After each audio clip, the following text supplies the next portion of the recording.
The fluorescent lights in the hospital corridor cast shadows that made everything look slightly unreal, which felt appropriate given what I was about to do.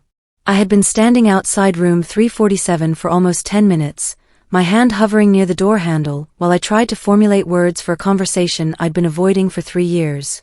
Inside that room was my sister Rachel, recovering from emergency surgery after a car accident that should have killed her but hadn't, and I was about to tell her that the husband waiting by her bedside, the man holding her hand and whispering reassurances, had been sleeping with me for the past 18 months.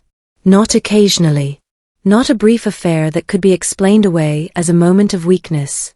But deliberately, systematically, with full awareness and planning, in my apartment, in hotel rooms, once even in their house while Rachel was away at a conference.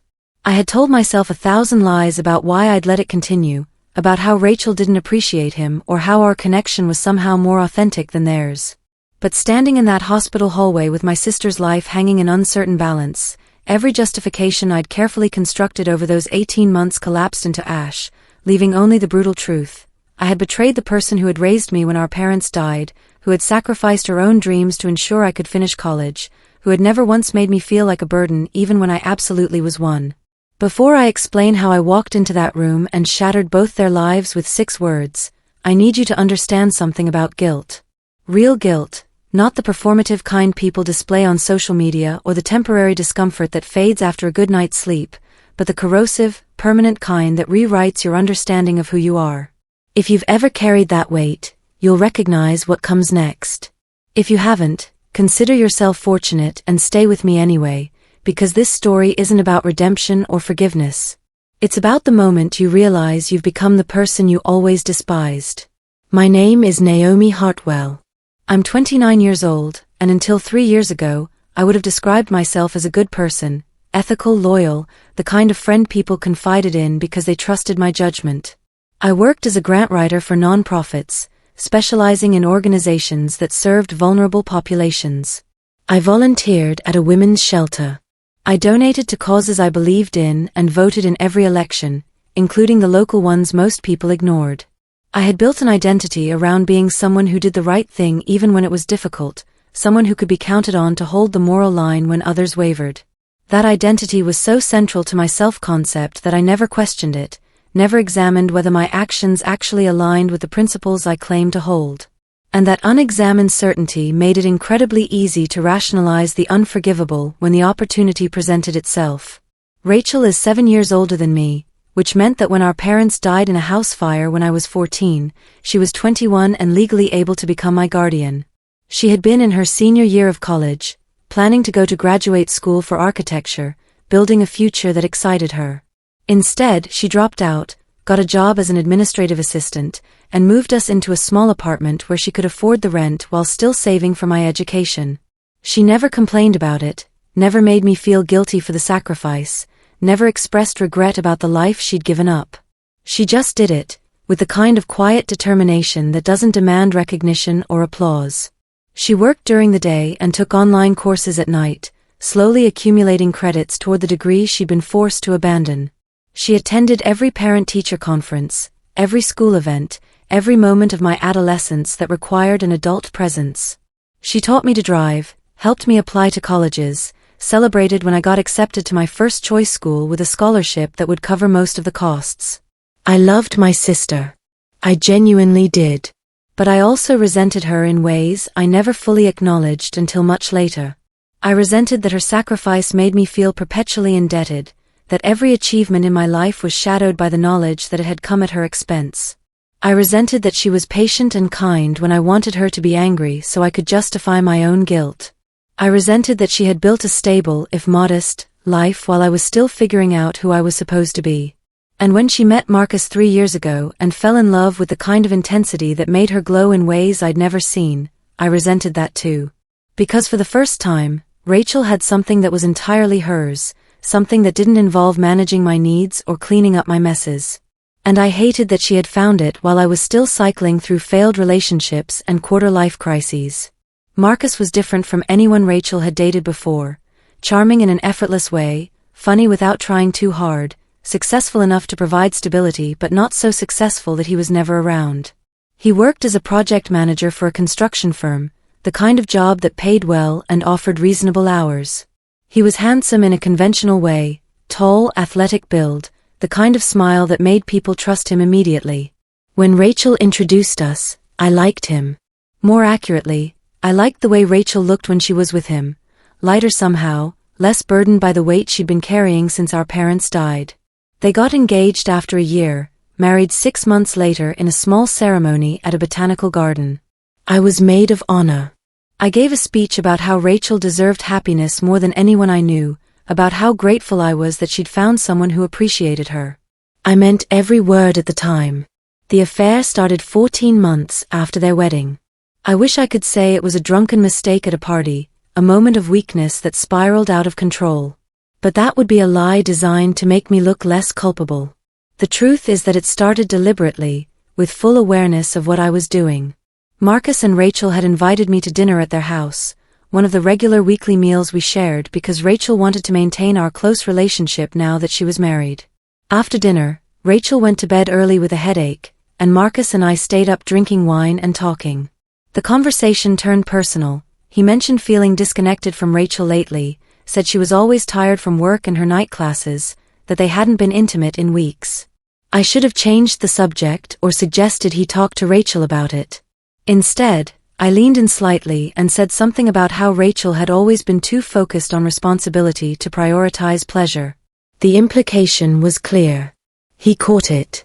And instead of shutting it down, he matched it. We slept together that night in his home office, while my sister was sleeping 20 feet away. Afterward, I told myself it was a terrible mistake that would never happen again, that the guilt I felt was proof I was still fundamentally a good person who had made one catastrophic error in judgment. But 2 weeks later, when he texted me asking if I wanted to meet for coffee, I said yes. And when that coffee turned into drinks, and those drinks turned into another hotel room, I said yes to that too. Because the truth I couldn't admit to myself was that sleeping with Marcus wasn't about him, it was about taking something from Rachel. Not because I wanted what she had, but because some sick part of me needed to prove that her perfect life wasn't as perfect as it appeared, that the person she'd sacrificed everything for was capable of the ultimate betrayal. For 18 months, we maintained parallel lives. Rachel worked her administrative job during the day and took architecture classes at night, slowly building toward the career she'd been forced to delay. She talked about her dreams for the future, starting her own firm, designing sustainable housing, making a difference. Marcus and I listened and nodded and offered encouragement, and then we met at my apartment or hotels scattered across the city where no one would recognize us. We developed rituals, certain restaurants where we knew we wouldn't be seen, specific times when Rachel's schedule made her predictably unavailable, code words we used in texts to arrange meetings. It was methodical, calculated, the kind of sustained deception that requires constant attention and energy. And the worst part, the part that made me understand I had become someone fundamentally different from who I thought I was, is that I enjoyed it. Not just the physical intimacy, but the secret itself, the knowledge that I was getting away with something Rachel would never suspect because she trusted me completely. I convinced myself I was different from other people who had affairs. I told myself that because I felt guilty, because I knew it was wrong, I was somehow less culpable than people who cheated without remorse. I read articles about infidelity and noticed all the ways my situation didn't match the stereotypes.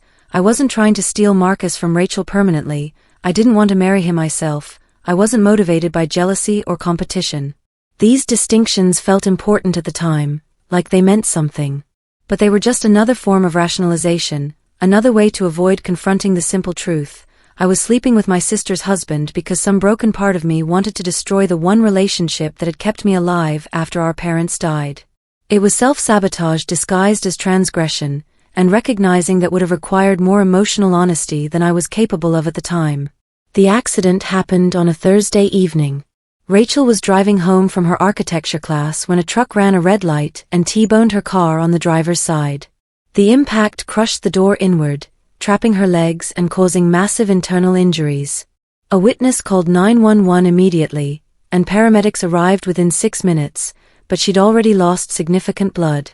They airlifted her to the trauma center where surgeons spent 8 hours repairing her spleen, liver, and fractured pelvis. Marcus called me from the hospital at 3 in the morning, his voice breaking as he explained that Rachel was in surgery and they didn't know if she would make it. I drove there in my pajamas, my hand shaking so badly I could barely grip the steering wheel. When I arrived, Marcus was in the surgical waiting room, and when he saw me, he stood and pulled me into an embrace that felt different from every other time we'd touched. Desperate, terrified, utterly devoid of anything sexual. We sat in that waiting room for hours, while surgeons worked to save my sister's life.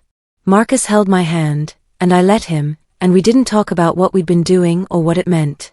We just sat there in the fluorescent glare, waiting to learn if Rachel would survive the consequences of someone else's recklessness. I prayed, even though I hadn't prayed since our parents died, bargaining with a God I wasn't sure I believed in. If Rachel lived, I would tell her everything. If she lived, I would end things with Marcus immediately.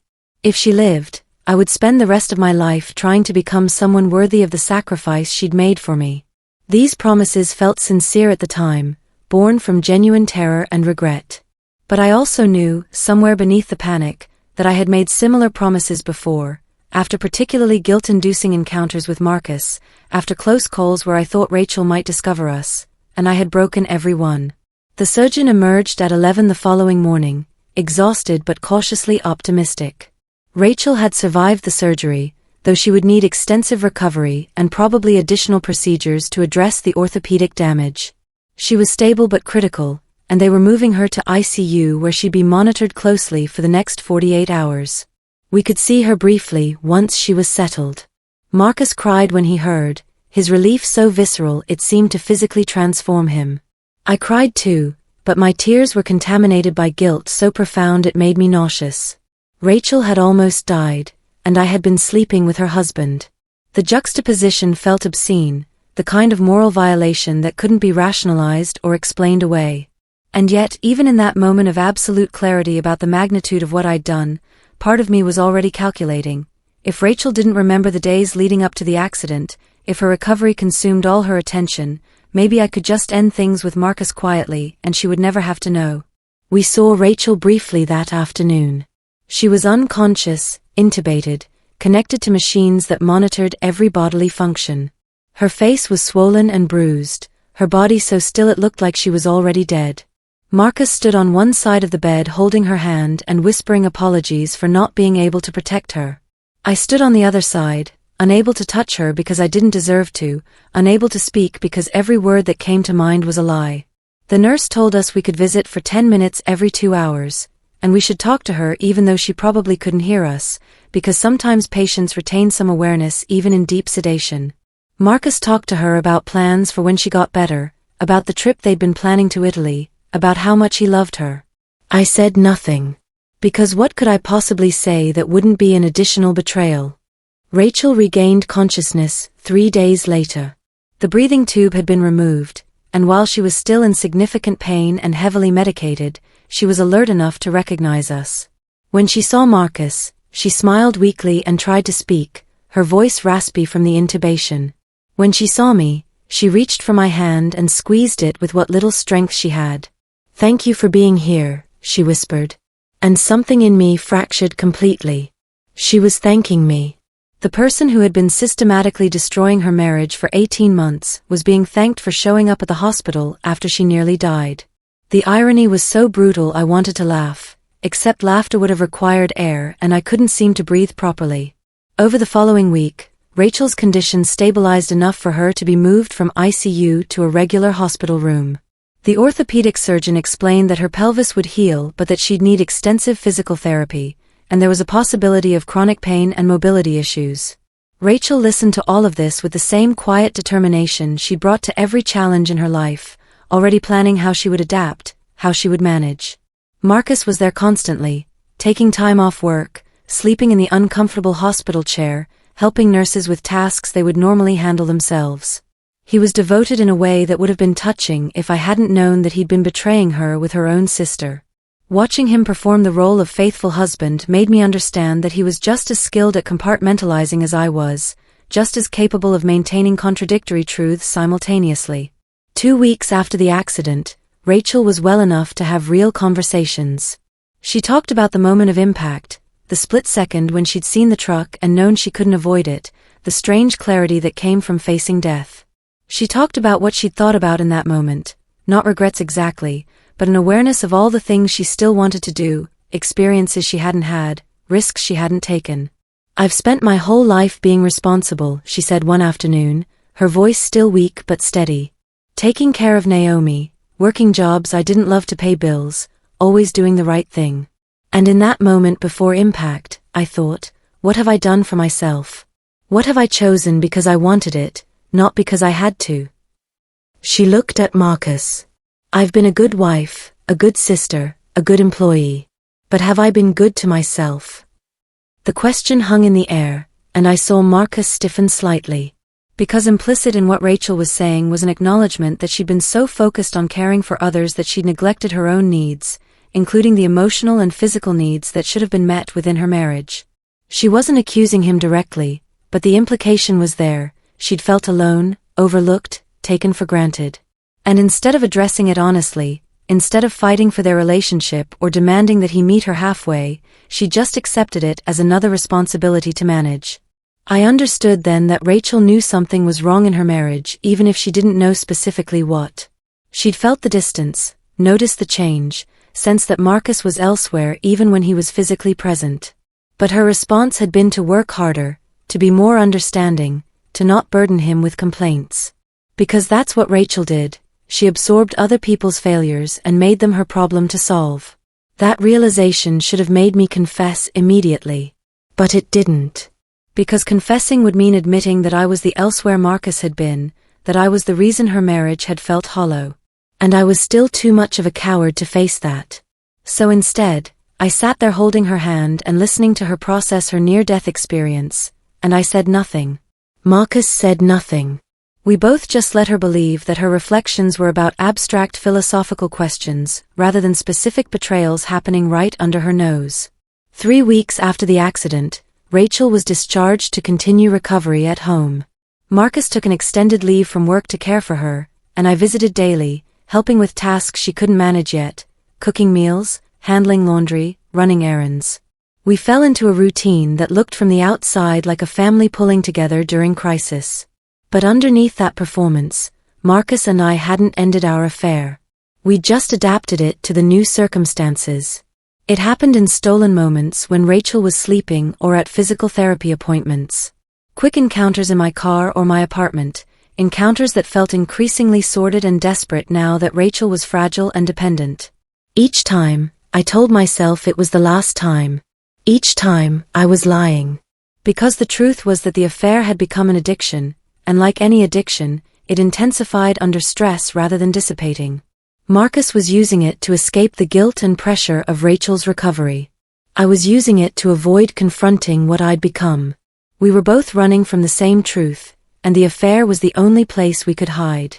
6 weeks after the accident, Rachel's physical therapist mentioned that her recovery was progressing slower than expected, possibly due to stress or depression. Rachel had been having panic attacks, crying unexpectedly, expressing fears that Marcus was going to leave her because she was too much work. The therapist suggested couples counseling, and Rachel agreed immediately. She was desperate to fix whatever was wrong, to shore up the relationship she'd almost lost when she almost died. I was at her house when she told Marcus about the counseling suggestion. His face went carefully neutral, the expression he used when he was calculating his response. "Of course," he said. "Whatever you need." But later, when Rachel was resting and we were alone in the kitchen, he looked at me with something like panic. "We have to stop," he said quietly. "This is getting too complicated. She knows something's wrong." I agreed. We had the conversation we'd had a dozen times before. This was the last time. We'd both step back, focus on Rachel's recovery, let the affair fade naturally without a dramatic confrontation. We made these promises with every appearance of sincerity. And 3 days later, we were in my apartment again, breaking them. The day I finally told Rachel, I hadn't planned to. I'd gone to visit her while Marcus was at work, intending to help her with some physical therapy exercises. She was sitting in the living room surrounded by architecture textbooks, working on an assignment for one of her online classes. When she saw me, she smiled, the same trusting smile she'd given me my entire life, the smile that said I was safe, I was family, I was someone she could count on. And something in me finally broke completely. Not gradually, but all at once, like a dam that had been holding back impossible pressure. I sat down across from her and said 6 words, "I've been sleeping with Marcus." The silence that followed was absolute. Rachel's face didn't change immediately. There was a delay, as if her brain needed time to process language that didn't make sense. Then her expression shifted through several emotions so quickly I couldn't track them all. Confusion, disbelief, hurt, rage, and finally a kind of collapsed devastation that made her look decades older. She didn't cry. She didn't scream. She just stared at me with eyes that had gone completely cold, and when she finally spoke, her voice was steady. "How long?" 18 months, I said. "Since before the accident?" "Yes." She nodded slowly, as if confirming something she'd suspected. "Get out of my house." "Rachel, get out." Her voice hadn't risen, but the command was absolute. "If you're still here in 30 seconds, I'm calling the police and reporting you for trespassing." I left. I got in my car and drove home, and I didn't cry because tears would have suggested I deserved comfort or sympathy, and I knew I deserved neither. I sat in my apartment waiting for Marcus to call, because surely Rachel had called him immediately, told him what I'd confessed, demanded explanations or answers. But my phone stayed silent for hours. It wasn't until almost midnight that Marcus finally called, and his first words were, "What the fuck did you do?" Not "Why did you tell her?" or "We need to figure this out together." Just raw anger that I had unilaterally destroyed the careful fiction we'd been maintaining. "I told her the truth," I said. "You didn't have the right," he said. "We agreed to let it fade out. You just wanted to blow everything up because you couldn't handle the guilt." He wasn't wrong. But he also wasn't right, because the guilt wasn't why I'd confessed. I'd confessed because I finally understood that staying silent was just another form of violence against Rachel, another way of prioritizing my own comfort over her right to make informed decisions about her own life. Marcus hung up without saying anything else. I didn't hear from either of them for 2 weeks. During that time, I went to work, came home, and existed in a kind of limbo where nothing felt real. I had destroyed the most important relationship in my life, and I had done it while that person was still recovering from a traumatic accident that had nearly killed her. The timing made it exponentially worse, added cruelty to betrayal in ways that were impossible to rationalize. When Rachel finally called, her voice was different, flatter, emptier, stripped of any warmth. "I'm filing for divorce," she said. "I wanted you to know before you heard it from someone else." "I understand," I said. "I also want you to know that you're not welcome at my house, at any family events if we ever have them again, or anywhere in my life. We're not sisters anymore. We're nothing. Okay? Don't try to contact me. Don't send letters or emails or messages through other people. If you see me somewhere, pretend you don't. I need you to not exist for me." "I understand," I said again, because what else could I say? The divorce was finalized 4 months later. Rachel got the house, her half of their shared assets, and her freedom from a marriage that had been corrupted from the start. Marcus moved to a different city, took a job with another firm, and disappeared from both our lives. I heard through mutual acquaintances that Rachel had filed a restraining order against him after he showed up at her house drunk one night, trying to apologize or beg for forgiveness or blame me. Accounts varied. But Rachel didn't waver. She was done with both of us, had cut us out of her life with surgical precision and moved forward as if we'd never existed. I tried to reach out once, about 6 months after her call. I sent a letter, handwritten, for pages of apology and acknowledgement and self-flagellation. I knew she probably wouldn't read it, but I needed to send it anyway, needed to at least try to articulate the magnitude of my remorse. The letter came back a week later, unopened, with return to sender written across the front in Rachel's precise handwriting. That was when I understood that she meant what she'd said. We weren't sisters anymore. We were nothing. 3 years have passed since that day in the hospital corridor, when I stood outside Rachel's room trying to find words for the unforgivable. I'm 32 now, still working as a grant writer, still living alone in the same apartment where much of the affair took place. I haven't been in a relationship since, haven't even tried, because I don't trust myself anymore. The person I thought I was, ethical, loyal, fundamentally good, turned out to be a fiction I'd constructed to avoid examining my actual character. And the person I actually am is someone who spent 18 months systematically betraying the one person who had sacrificed everything for her welfare. I see a therapist twice a week, have been for the past 2 years.